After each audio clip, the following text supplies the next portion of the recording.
De todas as grandes civilizações da antiguidade, os fenícios são uma das menos conhecidas.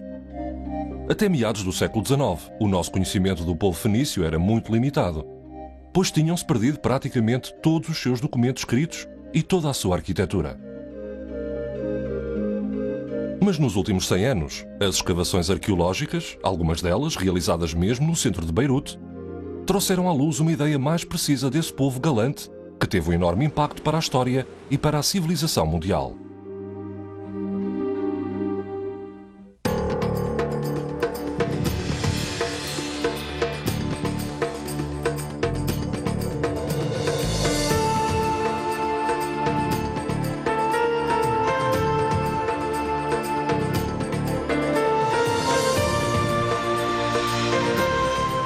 O legado das civilizações antigas.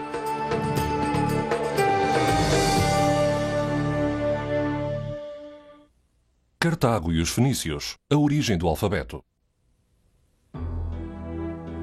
Embora seja um país pequeno, a localização privilegiada do Líbano, a meio caminho entre a Europa e a Ásia, fez dele um local de passagem obrigatório de inúmeras religiões, comércio e viajantes, muito antes do aparecimento da escrita. Das antigas rotas comerciais das especiarias até aos oleodutos das grandes multinacionais dos nossos dias, o Líbano esteve sempre no centro do trajeto das rotas comerciais, nas suas viagens do Oriente para o Ocidente.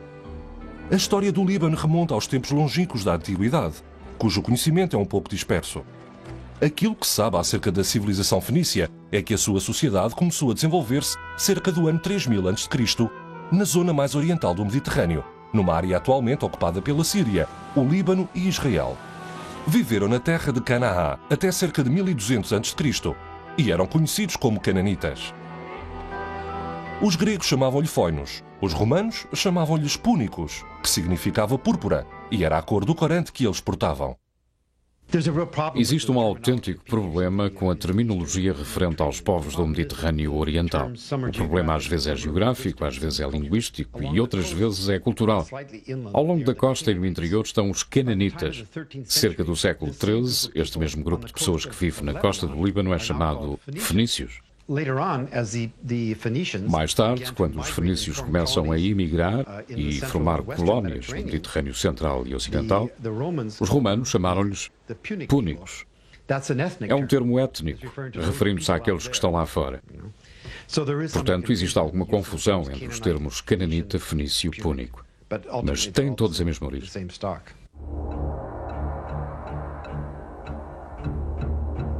Após a queda do Império Micénico no princípio do primeiro milénio a.C., os fenícios recorrem ao comércio e à colonização e começam a espalhar a sua influência por todo o Mediterrâneo e para além dele. Os fenícios eram exploradores exímios, só comparáveis aos melhores. Como mercadores e comerciantes, transportavam matérias-primas e produtos acabados de um lado para o outro através de todo o mundo conhecido.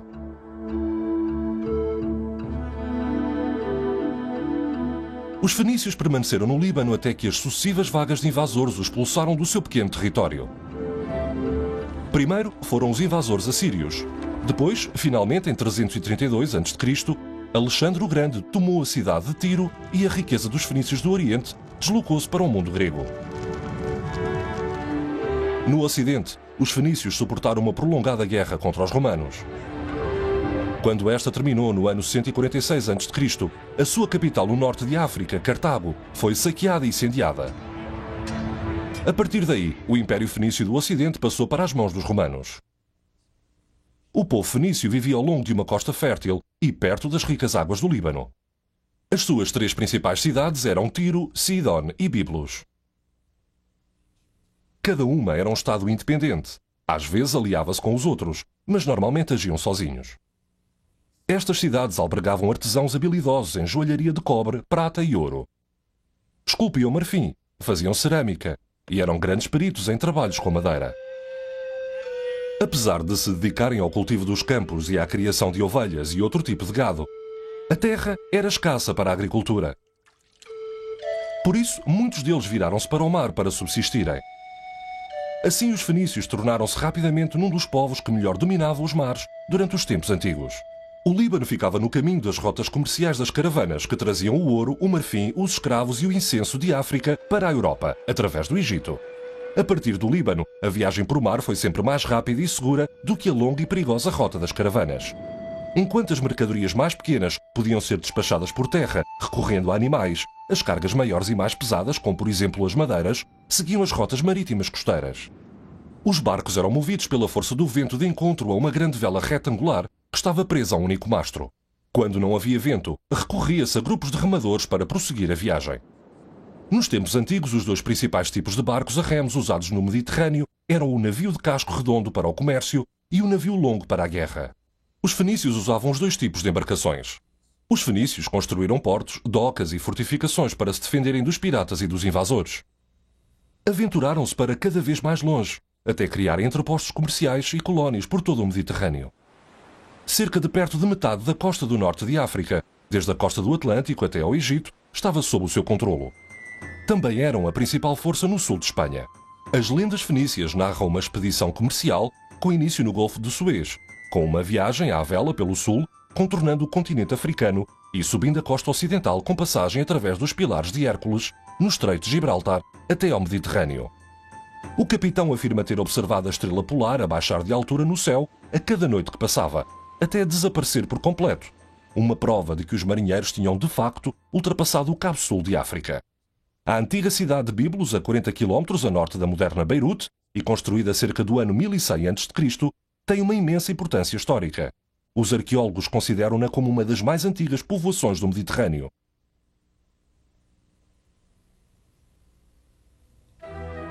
Segundo a tradição fenícia, o fundador de Biblos foi o deus El, tendo dotado a cidade de uma gigantesca muralha. A cintura de muralhas, que ainda hoje pode ser vista, data do tempo da Idade do Bronze, 2800 anos antes do nascimento de Cristo. Biblos foi fundada há 7.000 anos, quando uma pequena comunidade de pescadores se fixou no local.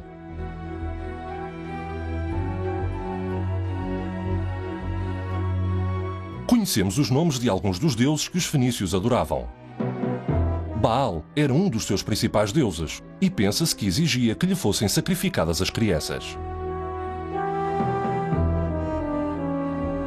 No ano 2800 a.C., construiu-se em Biblos um grande templo dedicado a Balat Gebal, ou Senhora de Biblos. A deusa protegeu Biblos durante mais de 2000 anos. 100 anos depois, erigiram-se uns enormes obeliscos de pedra para delimitar um recinto sagrado. Biblos era um porto muito importante para os egípcios. Os egípcios não tinham madeira e precisavam dela. Precisavam dos cedros do Líbano para fazerem caixas em madeira e outros artefactos. Biblos era o porto mais importante do Mediterrâneo Oriental e exportavam-se dali grandes quantidades de madeira por via marítima. Cerca do ano 2700 a.C., Biblos já exportava madeira para o Egito, para ser usada nos barcos funerários reais do soberano do Egito. Biblos ficou desde muito cedo sob a influência da linguagem e da literatura egípcia. Os habitantes de Biblos conheciam o sistema egípcio dos próprios egípcios porque tinham de lidar e de negociar com eles. A maior diferença entre a escrita egípcia, que é hieroglífica, e a escrita cananita, que é alfabética, é a de que na primeira existem imagens que traduzem palavras. Os cananitas pegaram na mesma ideia, mas também ao que eles chamam acrofónico, onde se utiliza o primeiro som de uma palavra em vez de usar o som de toda a palavra. Assim, por exemplo, a palavra para casa, na maioria das línguas semíticas, é bate, ou batue, ou bite. Então, a imagem de uma casa foi usada não só para significar casa, mas imposto como um som, como A ou B. De modo análogo, o A é o signo da cabeça de um boi. A grande questão acabou por ser esta. Porque é que, quando olhamos para essas letras, elas acabam com uma rotação de pelo menos 90 graus no alfabeto romano? Originalmente, os signos eram assim. Escreve-se assim sobre o papel ou noutro suporte. Talvez se tenha começado a escrever assim, e foi muito natural que o signo sofresse uma rotação.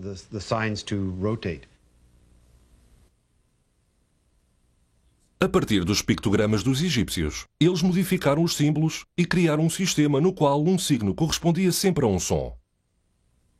Os fenícios passaram o seu sistema alfabético aos gregos e aos romanos, e através deles, ao resto do mundo. O nome alfabeto é uma combinação do A com o B grego, alfa e beta.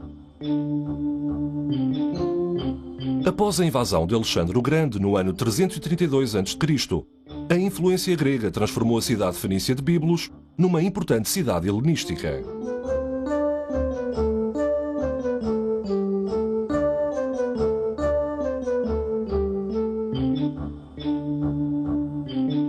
Sob os romanos, esta cidade tornou-se no centro do culto a Adonis, tendo aí sido construído novos templos, banhos e teatros. Perto das ruínas de um templo está um enorme couros partido em dois sob a relva. Um pequeno promontório em pedra dominado pelas orgulhosas ruínas de um castelo de cruzados é a estrutura mais bem conservada e que está ainda em pé em Biblos. Pode-se diferenciar pela sua superfície amarelada de pedra tufa, a partir do qual foi feito.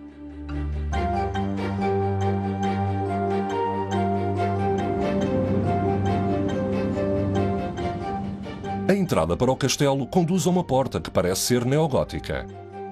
As fendas na muralha são um expediente de defesa. A abóboda protege a passagem subterrânea que era usada para fugir em alturas de cerco. De entre as antigas localidades fenícias, Barito chama-se atualmente Beirute. Sidon é hoje conhecida como Saída e ainda existe Tiro.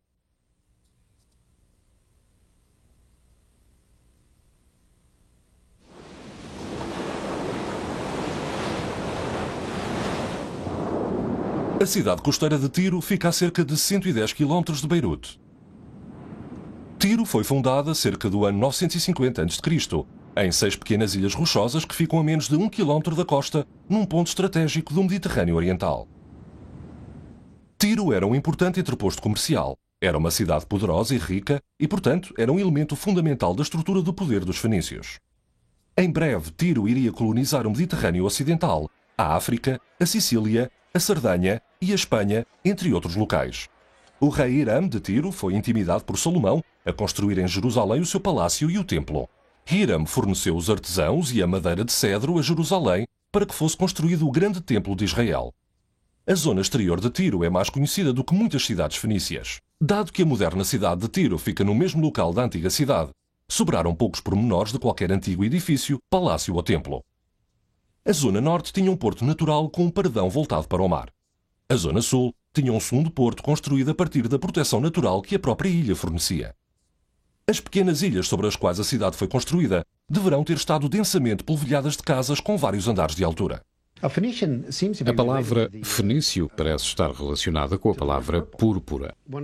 Uma das principais atividades do povo que vivia na costa do Líbano era a apanha da concha murex. Um dos seus órgãos tem uma cor púrpura, muito escura, que deixa uma nódoa impossível de tirar. Mas o lado positivo é que pode ser usada para tingir tecidos, em especial a lã, e tornou-se na cor da realeza. A partir daí, este povo tornou-se conhecido como o povo púrpura. A extração das glândulas do murex era uma atividade que gerava um cheiro muito desagradável e dizia-se que empestava a cidade de Tiro. Após a conquista de Alexandre, o território fenício deixou de ser independente e passou para as mãos dos gregos. Roma tomou posse da região e integrou-a no Império Romano. De todas as cidades fenícias, Cartago é a mais importante. Cartago é mais conhecida do que Tiro, a sua cidade-mãe, devido às guerras que travou contra Roma. Também existem mais vestígios literários e arqueológicos sobre Cartago do que sobre todas as outras cidades fenícias em conjunto.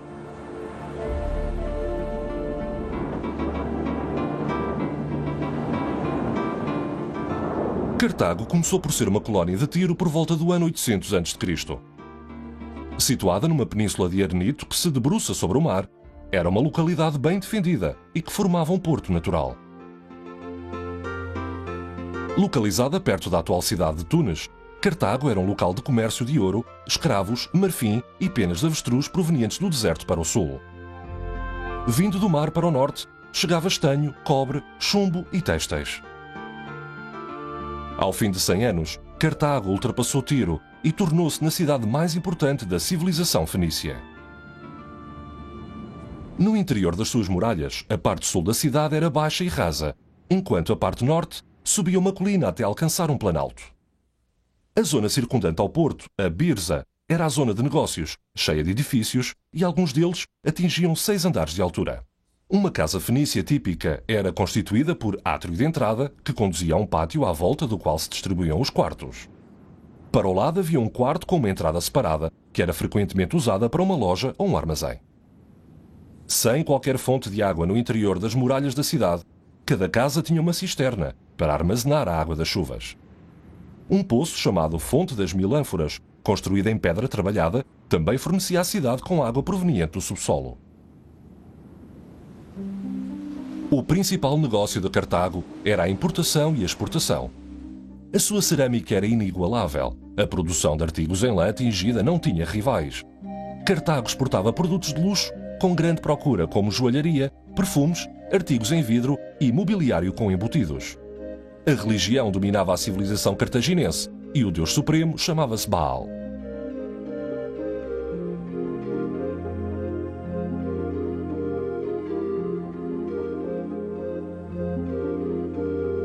O sacrifício era a principal cerimónia da religião fenícia e pensa-se que os sacerdotes cartaginenses terão sacrificado animais e até mesmo crianças aos seus deuses.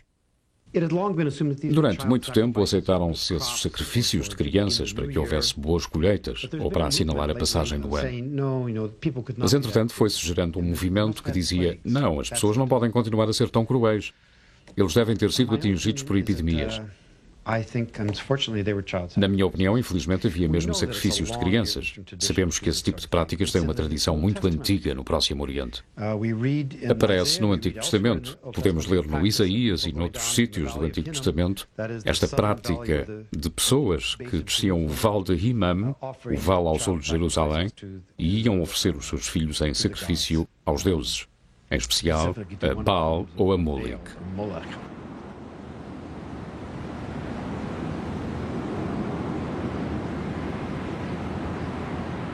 Cartago também estabeleceu colónias em Espanha, incluindo cidades como Cádiz, Cartagena e Ibiza, o que tornou toda essa região a sul cartaginense. Estas cidades faziam comércio com o Egito, Roma e a Grécia, bem como com a longínqua Inglaterra e a costa ocidental de África. Como mestres do Mediterrâneo, os cartaginenses tinham uma grande frota naval. Para darem uma boa assistência ao seu comércio marítimo, os seus portos eram extremamente bem concebidos num design de duas partes absolutamente inédito.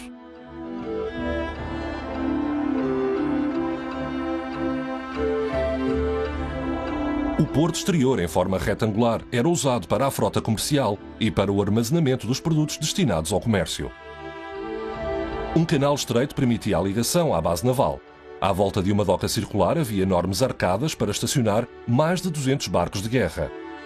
No centro da lagoa havia um magnífico edifício redondo. Era aqui que os barcos da frota eram construídos e reparados.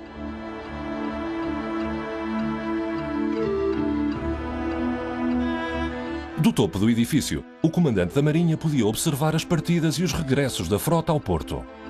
O grande sucesso de Cartago conduziu-a a entrar em conflito com a outra grande potência da época, Roma. À medida que Roma se ia expandindo, começou a entrar em litígio armado com os cartaginenses pela possessão da Sicília, o que conduziu à Primeira Guerra Púnica. Aníbal foi o comandante cartaginense mais famoso de todos. Segundo Napoleão, Aníbal foi o maior comandante de tropas mercenárias de todos os tempos, um autêntico gênio militar. Dado o reduzido número da população em Cartago, o seu exército dependia de um corpo de mercenários muito bem pagos e aos quais estavam prometidos grandes saques.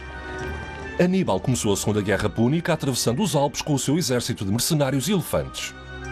Durante 15 anos, Aníbal combateu os exércitos de Roma, tendo desafiado todos aqueles que se lhe opuseram. No ano 204 a.C., tudo isso virá a mudar, quando um exército romano comandado por Públio Cornélius Scipio atravessou o Mediterrâneo e invadiu o norte de África. Sem cidades para pilhar, o exército de Aníbal deixou de ter qualquer motivação para defender Cartago. Aníbal não pôde fazer mais senão assistir à derrota e destruição do seu exército, na batalha final travada no ano 202 a.C., em Zama, no norte de África.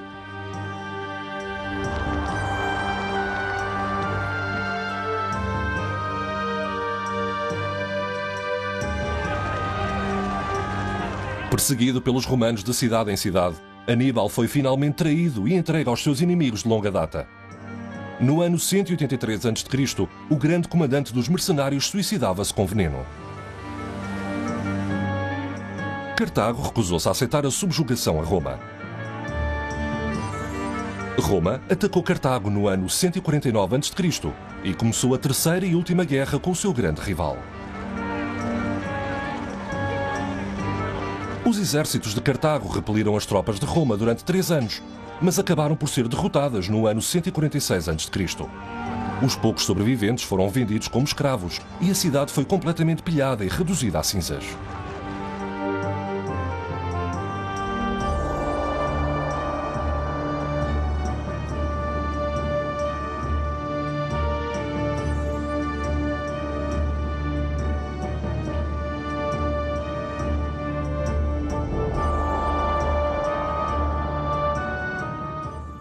Alguns anos mais tarde, o imperador Augusto mandou reconstruir Cartago e estabeleceu ali uma nova colónia romana com mais de 3.000 habitantes. A cidade que renasceu das cinzas na costa norte de África era totalmente nova. Os romanos reconstruíram Cartago com um esplendor sem precedentes. O anfiteatro, uma arena com uma forma oval, construído nas imediações da cidade, foi palco de numerosos espetáculos.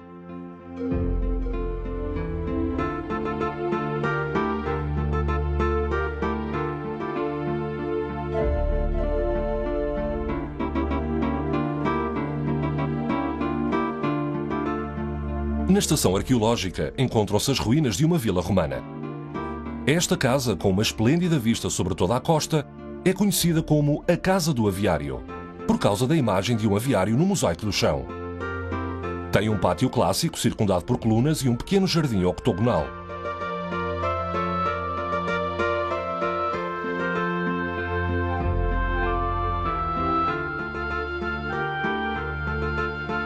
Este maravilhoso mosaico, típico da arte romana de África, chamada Dominus Julius, é um dos exemplos mais notáveis da arte romana na Tunísia.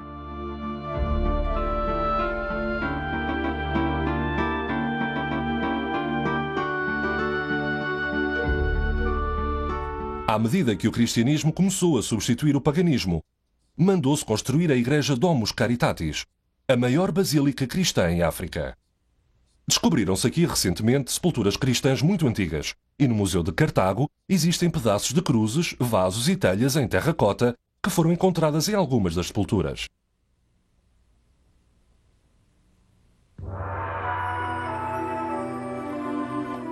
Há muito poupada pela destruição que varreu o Império Romano no ano 439 d.C., Cartago foi arrasada pelos vândalos provenientes da Europa Central, que atravessaram o Mediterrâneo a partir de Espanha e atingiram a costa norte de África. Era um povo duro e sem sentimentos no trato, mas os fenícios eram um povo mais inteligente e que conseguiu prosperar em tempo de guerra e em tempo de paz. Foram exímios navegadores e comerciantes, governaram um império e desenvolveram um sistema de escrita que está na origem daquele que usamos atualmente. Aquilo que sabemos deles chegou-nos maioritariamente através dos seus inimigos, dos gregos e dos romanos, que lutaram tenazmente contra eles. Mas os fenícios eram um povo orgulhoso e pacífico, cujas conquistas deixaram uma grande marca nas culturas do mundo ocidental.